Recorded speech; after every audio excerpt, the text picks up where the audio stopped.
Time to shine today, podcast Varsity Squad. This is Scott Ferguson, and I got my road warrior. He's wheels up a ton this week, so we were able to lock him down here for an interview for you guys. My good friend here, Kevin Wayne Johnson, and I are unabashedly Christians, and he has an awesome Instagram, writing for the Lord, which you have to really check out as well. But don't go there yet, because Kevin's going to drop some serious knowledge nuggets on you. And he is the founder and CEO of the Johnson Leadership Group, providing leadership training and executive coaching for aspiring and seasoned leaders. A native of Richmond, Virginia, Kevin is a graduate of VCU School of Business, which is actually a pretty big deal there, squad. So, Kevin, thank you so much for coming on. Please introduce yourself to Time to Shine Today podcast Varsity Squad. But first, what's your favorite color and why? My favorite color is green. Green. And primarily because it's my dad's favorite color. He is a U.S. Marine. Okay. And he spent a lot of time in his fatigues. And the color green is emblematic of what the Marines wear. Not their dress blues, but their uniform. Those are sharp. he kind of passed it on down to me, and I've been following that green color as my favorite ever since. Were you kind of like a Marine brat kind of growing up, like going and traveling a lot, or was he out by the time you were kind of getting older? How'd that work? Really good question, Scott. I never really consider the sons and daughters of a Marine to be a brat. You're not going to be a brat. You're going to be a hardcore dude, for sure. Here you go, because of how they're trained and how they train us. It's all about discipline. Yeah. I tell you what, I'm a very, very disciplined person, both as a boy, as a teenager, as an adolescent, and as an adult. That's actually been a very positive attribute, and I got it from Dad, that U.S. Marine pedigree. Yeah. So that's the one thing that I did carry from him.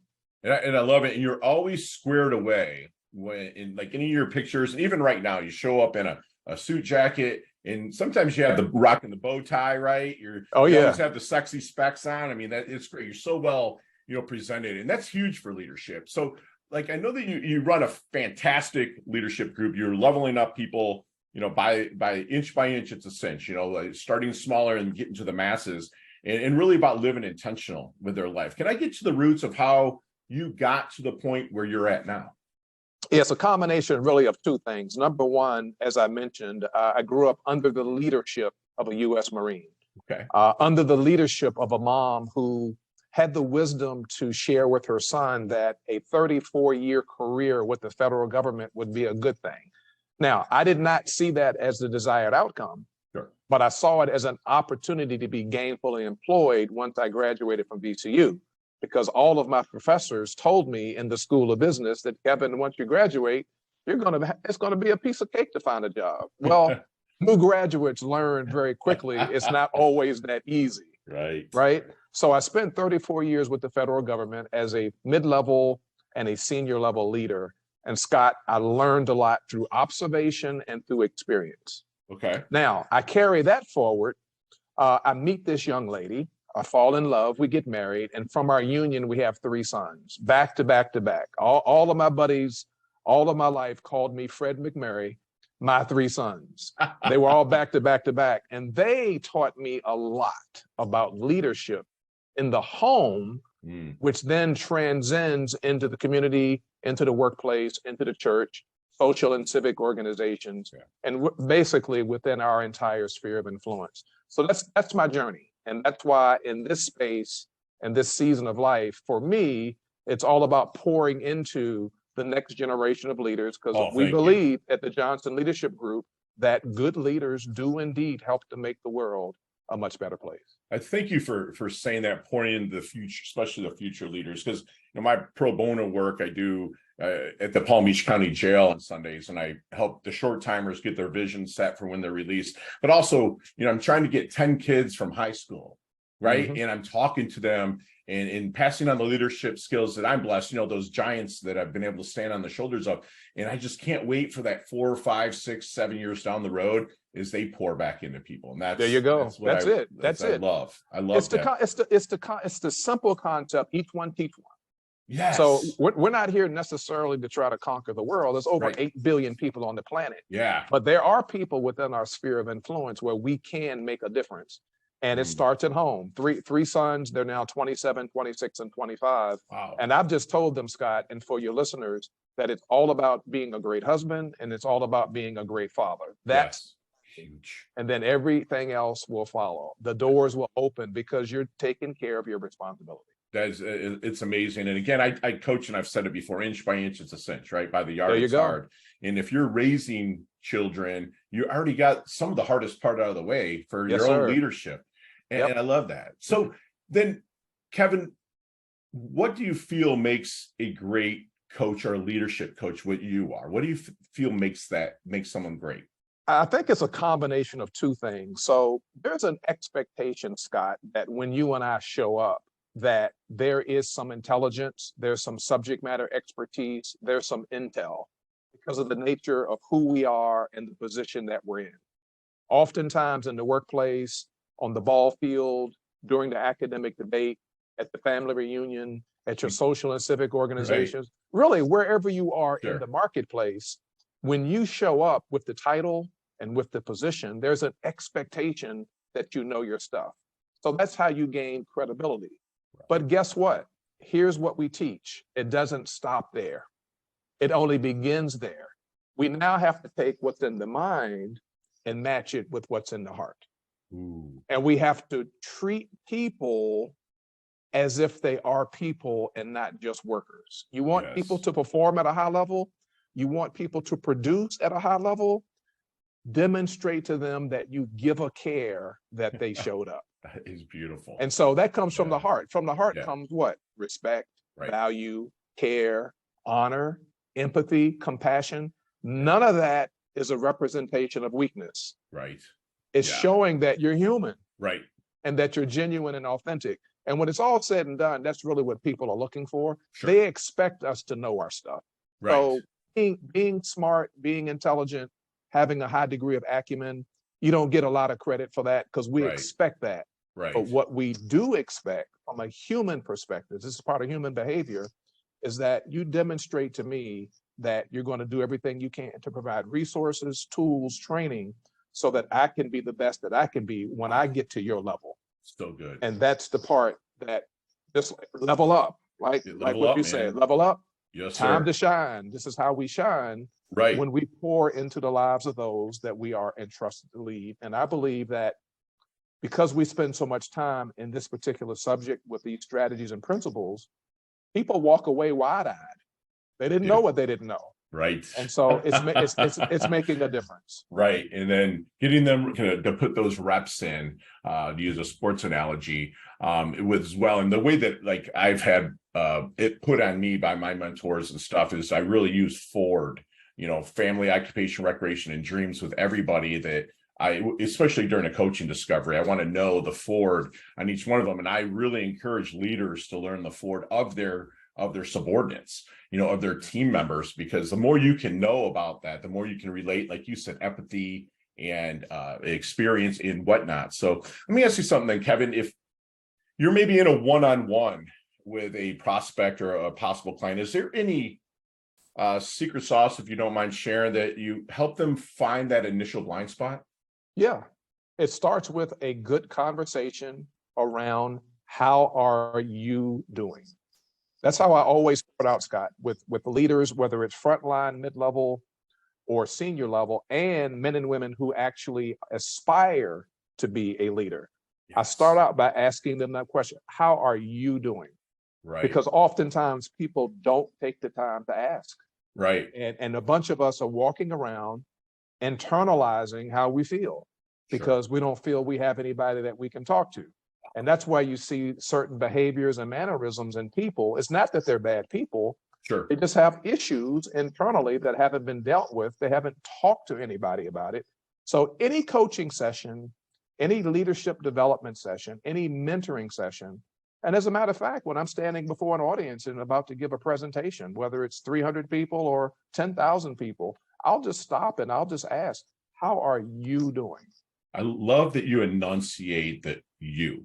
Yeah. Like you actually put a pause on it because it's really directed at them and it gets those wheels turning. So, Kevin, maybe while you're finding out, how they are doing, is there any, still kind of during the discovery process, is there any good questions that you wish, or a good question that you wish they would ask you but never do? I would say, Scott, the first thing that comes to mind is, Kevin, can you tell me about your journey? There you go. I think that's a good question for us to ask each other, because what does it do, Scott? It kind of helps to now demonstrate that I'm relational and that I would like for you to be relational. Right. And now we're having this conversation, which leads to a relationship, which then leads to what? Trust. Right. And now we can build bridges, we can meet on common ground, we can connect because we have developed that rapport. So that's a question that people just don't ask. They probably think it's too personal. Oh. But I teach them and I train them. It's okay to ask that question. People will answer it to the extent that they're comfortable. No, that's I've never heard this. I'm learning. I set out to learn every day, right? Absolutely. I just learned that when you ask about their journey, it can really bridge. The bridge was that key word in there. Yeah. The bridge the rapport with that. That's just amazing. So, Kevin, may I ask your age? Do you ever say it? So on Sunday, Uh-huh. July the 16th, Okay. I'll be 63. No, Yes, sir. bro. Yeah, I was born in 1960. Dude, you Life is look good, Scott. friggin' amazing.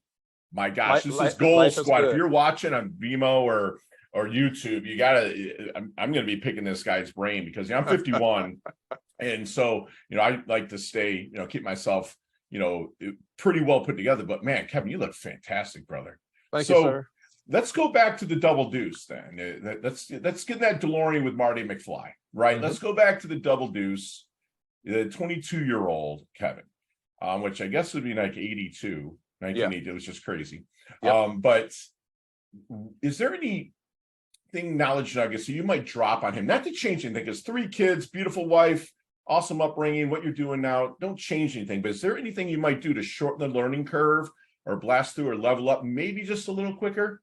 That's an interesting question, Scott. I've heard it before. I was who I was, Okay. and I knew what I knew. At 22, I was close to graduating from Virginia Commonwealth University. And no, as a matter of fact, I did graduate. I graduated in May of 83, so I hadn't quite turned 23. So I was a graduate. Yeah, you're 22, yeah. But again, I was lost because I could not find that gainful employment that I was looking for. I wanted to go into banking.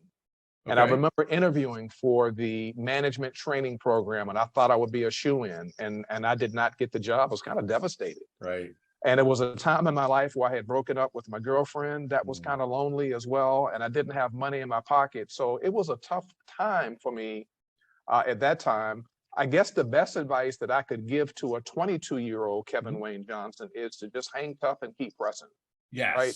Be patient, be persistent, don't give up. Which I didn't, and I'm glad I didn't. But guess what, Scott? No different than any other 22-year-old. When things aren't going well, it's everybody else's fault, right? Yeah. You're mad at the world. Some was self-inflicted and some was not. But the best advice that I would give myself is to keep pressing, be patient, be persistent, and don't give up. Right. And enjoy the journey, man. Like, because the whole thing, especially in 63 years, I'm sure you just have memories that are stacking, that are, especially three boys. Yes, sir. Oh, wow. Sorry for your wife, man. Hey, so how do you want your dash remembered then, man? That little line in between your incarnation date and your expiration date, your life date and death date on the tombstone. Hopefully it's when you're about 133, but because you give so much to the world. But how do you want your dash remembered, Kevin? So here's what undergirds the work that we do at the Johnson Leadership Group. And it's 3 things, Scott. Number 1, I want people to know better. What I mean by that is to be a continual learner. Leaders are learners. It never stops. Things are always evolving and changing. So number 1, know better. Number 2, do better. Now that you know more than you did previously, I want you to go out and act on it. What's your action plan? What are you going to do about it? So I want you to know better, do better, and as a result, lead better. Beautiful. Right? Because leadership is a trusted responsibility. And we cannot break that trust that people put in us to help them to improve, to help them to develop, to get to the next level, provide resources, provide some coaching and mentoring, tools and training. to get to where they have to go. And we can't let people down. You can't let people down. You got to use those big three to be trusted because if you know and you learn, whether you're reading or learning from others and you're acting on it, so they're going to see that, and then it'll just automatically kind of be organically flows into leading better if you do the first two, which builds that trust. That's just awesome. So, Kevin, is there anything that people might misunderstand about you? Yeah. Okay. People do misunderstand confidence with arrogance. Okay. I get that, brother. I feel you. Yeah. So when you're confident in who you are and what you do, and you walk upright and your shoulders are out and your head is looking straight ahead and you're smiling and you're just flowing in your gift. Right. Some people kind of look at that as like, oh, look at him. Who do he think he is? Right. And that's never the case. I'm an introverted guy. I tend to believe that I'm kind-hearted. As a matter of fact, Kevin means kind. Oh, wow. Okay. Yeah, that's what it actually means. Every time somebody calls me Kevin, without them even realizing it, they're projecting into the atmosphere kindness, and that's who I am. My boys will say that. They always say that about me. Dad, you're so kind. And so that can easily be misinterpreted, the confidence, as being arrogant. I get that from time. I get it. I feel you. Yeah, because you're so eager. Sometimes we're so eager to help, and then people will see you because we're short on time a lot. You and I are busy people sometimes, and it can come off, a different way and whatnot. So, Kevin, does anything keep you up at night? Nah, man. Nope, not at all. Sleeper? Nope. Clean conscious. I'm a praying man. Yeah. I believe, to the best of my ability, treat people the way that I would want to be treated. I mean, we're not perfect. We make mistakes. But no, once the head hits the pillow, that's all she wrote. That's amazing. That's good for you. I'm getting there, but it's taken a little bit, So absolutely, that's good to hear. So, how about 3 things that Kevin can't live without? Oh, wow. I can't live without a buffet restaurant. All right, my man. We gotta hang out. Fogo de Chao, Golden Corral are at the top of the list. Okay. I can't live without character. Character is what is my top core value. So I can't live without that. And I would say that I can't live in chaos. I'm a no drama guy. Right. As a matter of fact, when people ask me the question, Kevin, what would you say are some of your top ways of living your life? And I say I have to stay away from toxic people and toxic organizations. There you go. Can't deal with it. It impacts your health in a negative way, and there are ways to maneuver around that. So I can't live in chaos. Even in my home, I told all of my boys from the time that they were ankle high, this will be a peaceful home. We're not going to have a lot of drama. I love that. You're not going to be talking back to me. You're not going to be talking back to your mother. That's just the way it is. And guess what? It carried over to who they are as young men now. They are not non-dramatic guys, but it started in the home. That's awesome, Kevin. You're just an upstanding, beautiful human being, brother. So what is Kevin's definition of a life well lived? I would say I'm a strong man of faith, right? I have no shame of giving God the glory in everything that I do all of my life. That's first and foremost. I would say the longevity to a good marriage. My wife and I are celebrating 30 years of marriage this year. Congratulations, man. Is to recognize and acknowledge and appreciate each other's perfect imperfections. Ooh. Right? Love it. Yeah. Nobody's perfect. Yeah. She could be the most beautiful woman on the exterior as you've ever seen. And broken. But you don't know her heart. Yeah. Exactly. And I tell women the same thing. He might be the handsomest guy you've ever seen. Yeah. Pearly whites, 6'4", perfect shape, but you don't know his heart. Right. So no one's perfect, right? So I tell people, appreciate the perfect imperfections, and embrace it. So we've been married for 30 years. So that's been awesome. That's beautiful, man. And Squad, we're going to take my good friend Kevin Wayne Johnson through our leveling up lightning round just as soon as we get back from thanking our sponsors and affiliates. Time to shine today, podcast Varsity Squad. We are back, and Kevin, like I hop up into DC every once in a while. If you're not being a road warrior, we definitely have to meet up, man. Yes. And maybe some of these questions we might discuss in 15, 20 minutes over a nice Morton Steakhouse or something, my treat, which thank you for referring that because I did take the client out when I was there. But with the leveling up lightning round, you got 5 seconds with no explanations. They can all be answered that way. You ready to level up? Let's do it. Here we go. All right, Kevin. What is the best leveling up advice Kevin's ever received? Stay focused. Yes. Share one of your personal habits that contributes to your success.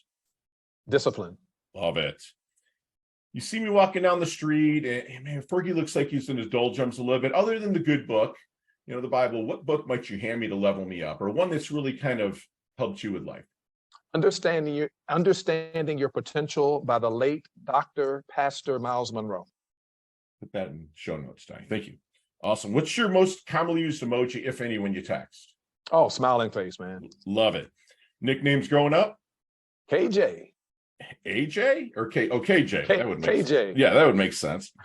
So give me a hidden talent or superpower that you have that nobody's known about until now. Whew. 5 seconds? I had to think about that. That's a tough one there, Scott. Let me come back to that one. No worries. I have to think about it. All right. Chess, checkers, or Monopoly? Oh, Monopoly, man. Beautiful. Headline for your life?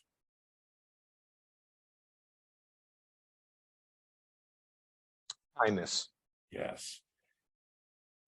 Go-to ice cream flavor? Oh, butter pecan. All right, my man. Yeah. There's a sandwich called the KJ Leadership Guru. Build that sandwich for me. Oh, my goodness gracious. Okay, some mayo on white bread, lettuce and tomato, pickle and onion. Okay. Let's do some turkey. All right. And some roast beef. And let's go ahead and throw a little bit of bologna on there as well. Slice it in half with some chips and a chocolate chip cookie and wash it on down with some sweet tea. Sweet yes, tea. sir. I love it, man. I love just I myself, I throw some man candy on there, maybe some bacon, but that's just me. I got you. Favorite charity and or organization you like to give your time or money to? World Vision. World Vision? Okay. Yes, sir. Love it. I'll let you expand on that. Tell us about that. Well, back in 2010, I was introduced to World Vision and I had an opportunity to sponsor a child. Nice. For just $35 a month. Sure. I sponsor a young lady. Her name is Marie in Rwanda, Africa. Okay. She was a little girl at the time. She's now 17 going on 18. And now that we're entering into post-pandemic, I'm going to be reaching out sometime soon. I'm going to Kenya in September. I'm going to be reaching out to see if I can go to neighboring Rwanda to visit Maria. If I can't do it this year, I want to do it next year. But since 2010, $35 a month has gone to her household to help her with her education, all of her personal hygiene as she's grown up. And we've stayed in touch consistently throughout the year. It's a great organization, and I'm so glad I got involved. That's fantastic, man. Yeah. I do something similar with that. But that's great that you're helping. And I actually went to Zambia. It was a mission with the church, but then I ended up, while I was there, I ended up sponsoring somebody since 2007. You know, awesome. She's grown up, has her a kid now and everything. It's kind of cool. I love it. So last question, you can actually expand on this one a little bit as well, but the best decade of music, 60s, 70s, 80s, or 90s? The reason I would say the 70s is because I have always been a huge Jackson 5 fan. Really? And then I watched Jermaine go solo. I watched Michael go solo. Yeah. And later on in life, we actually had a chance to meet Marlon. Marlon is now a reverend. Mm-hmm. Yes. Yep. Yeah. And we've had a chance to meet with him. And that's so cool. When I was living in Virginia Beach, Dad was stationed at the Naval Air Station in Norfolk, Virginia. Norfolk, yeah. He actually took me to the Hampton Coliseum to see a live concert of the Jackson 5. That's amazing. I was a young fella, and I still remember that, man. We just talked about that a few weeks ago. That's so really cool. Touched my heart. So that's my response to that question. I'm from Motown, man. I'm from Detroit, so it's that's really big. The older 70s is another thing I like about the 70s is it's a lot of storytelling in their songs, right? I mean, the no doubt. 80s was revolutionary with the incoming of rap and big hair, don't care, and all that stuff. But the 70s, you just had storytelling. Hey, Chi-Light, Elphonics, Harold Melvin and the Blue Notes, Temptations, Gladys Knight and the Pips. I mean, I could go on and on and on. Even the Osmonds. For a hot minute, I followed the Osmonds. Did you? When they first came out, that was 1970s as well. So yeah, that was my decade for music. Larry Johnson from the Temptations plays every Thursday at the end of my street. Nice. And I live on the water here, and at the end of the street, there's a little place called Frigates, and he comes in there at 6 o'clock on Thursdays and plays 8 p.m. and it's awesome. Like, people don't know who he is, and I did. I'm like, wait a minute, you're with him? He's like, yeah, but I don't really say him. Like, this is legendary. I'll text you a picture of me and him. That's awesome. All right, good. So, good. Kevin, how can we find you, my friend? Well, the Johnson Leadership Group, we make it easy. The website is www.thejohnsonleadershipgroup.com. And then the email is kevin@thejohnsonleadershipgroup.com. Our phone number is there. All of the services that we provide is there. We make it a motto to make sure that we follow up once we're contacted within 48 hours. That's part of good customer service, I believe, and we believe in that. So www.thejohnsonleadershipgroup.com is the easy way to find us. There's a contact page. You can sign up for our newsletter, etc. Love it. And also on Twitter, he has Writing for the Lord, and that's writing numerical for the Lord.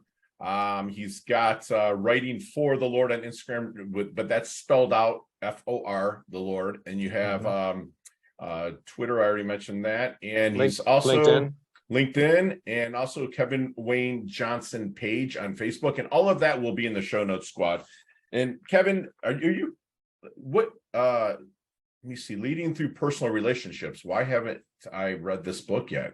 Is that on Amazon?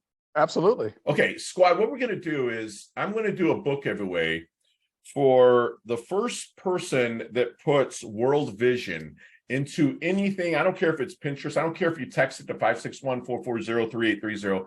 On Time to Shine Today's Dime, I'm going to purchase. Actually, let's do 3 books. The first 3 people will purchase. I'll get the book Leadership with a Servant Heart, Leading Through Personal Relationships. Kevin, when did you write that book? Oh, that book is the first in the leadership series. Okay. That was published in 2019. The follow-up was published in 2022. Okay. And excellent. What you'll find when you look at the cover is leadership is bold in caps, but you'll also see there's a reference to a figure there, and there's focus on the heart. Heart. Love it. Yeah. So it's like I say, it's a combination where leaders can align what they know with what's in their heart. Now you're on your way to being a great leader. Excellent. And the best way for, I see your phone numbers on your website and whatnot. Best way for companies to find you for speaking and engagements, is that the best phone number to reach out? Okay. Yep. And right through the website as well. Beautiful. Beautiful. Yep, absolutely. And Kevin, do me one last solid, please, and leave us with one last knowledge nugget we can take with us, internalize, and take action on. Well, I believe in 3 things. I think leaders can use their influence to do what I call the APC. It's a model that I've developed. Let's use our influence leaders to get people to attend. Attend is synonymous with showing up with the right attitude. P is once they attend, let's get them to participate. In other words, get actively involved, use their gifts to get involved because they feel like they're included on the team and in the organization. And then the C in the APC model is contribute. Once they attend and once they participate, we want them to use their creativity and their ingenuity and their mind to contribute. That means add value. Right. I love that. Let's use our influence to help people to attend with the right attitude, to participate, bring their gifts, and now contribute, add value with their creativity and their ingenuity. And now we are well on our way to having a well-groomed team and a well-managed organization. That's beautiful, man, because everything that I'm getting from you is, once you're present and you start learning, then you take action. Yeah. And I love it because a lot of people will get in that analysis paralysis and be like, well, exactly. This, and squad, we just had a 30-minute conversation with my good friend Kevin Wayne Johnson, and the knowledge nuggets that he dropped will level you up. I know it's already leveled me up. You know, he's the son of a U.S. Marine, so there was no foo-foo, nothing crazy going on in the house. I'm sure it was squared away and put it there. You know, mom wanted him to be gainfully employed. So he got a lot of love from both of his parents, and he started to learn from a lot of observation and experience. So he would take things again that he would learn and observe, internalize, and then putting it into real world work, which gave him experience. I mean, he's a real Fred McMurray. You know, if I'm a little bit young, but I do remember my dad talking about my three sons, and he's raised three gentlemen that is actually impacting this world in a great way. He's really, really adamant and passionate about pointing into the next generation of leaders. And again, as I was taught, and what I say is the more you mentor, the more immortal you become. The more you can pour it forward, the more you'll be remembered, not from an egotistical way, but be like, hey, man, Fergie or Kevin Wayne taught me that. And this is something I'm passing forward. And that's just fantastic. And a great coach, you know, they show up with intelligence, expertise in intel, and that's what they should show up as. But they need to take what's in mind and match with what's in the heart, and then treat people like people. Really get to know them, dig into their story. And a good conversation to Kevin will help you find your blind spot if you're having one with a coach. You know, and ask your coach, tell me about the journey, you know, that you've been on. They'll help build that bridge of rapport so you can really level up. And also be patient and persistent, and don't give up. And if you get stuck, like my good friend Leah Woodford would say, get your asking gear. Ask the people. There are people out there, you know, and Kevin is really planting trees that he's probably never going to sit in the shade up. And that's the kind of person that I really respect. He wants you to know better, meaning always learn, do better, and go out, which is go and act on that, and lead better, which you're organically going to turn into a better leader when you do the first two things, because leadership is a trusted responsibility. You know, Kevin is life well lived. Kevin is a man of strong faith, a longevity with a good relationship with your partner, and really get to know and love each other's perfect imperfections, which I just believe that's how I am with my Susan. And that's just fantastic. And lastly, really, you know, he stamped this podcast interview right down to the leadership influences of attend, participate, and contribute. Really take that action, really get there and learn, really participate in taking that action and contribute and pass that forward to people. And that's what my good friend Kevin does. He levels up his health. He levels up his wealth. He's a handsome devil. He earned his varsity squad letter here at Time to Shine today. Thank you so much, Kevin, for coming on. I can't wait to collaborate with you, brother. All right. Sounds like a plan. Thank you. And all the great work you're doing. Appreciate it. Thank you, man. Talk soon. All righty.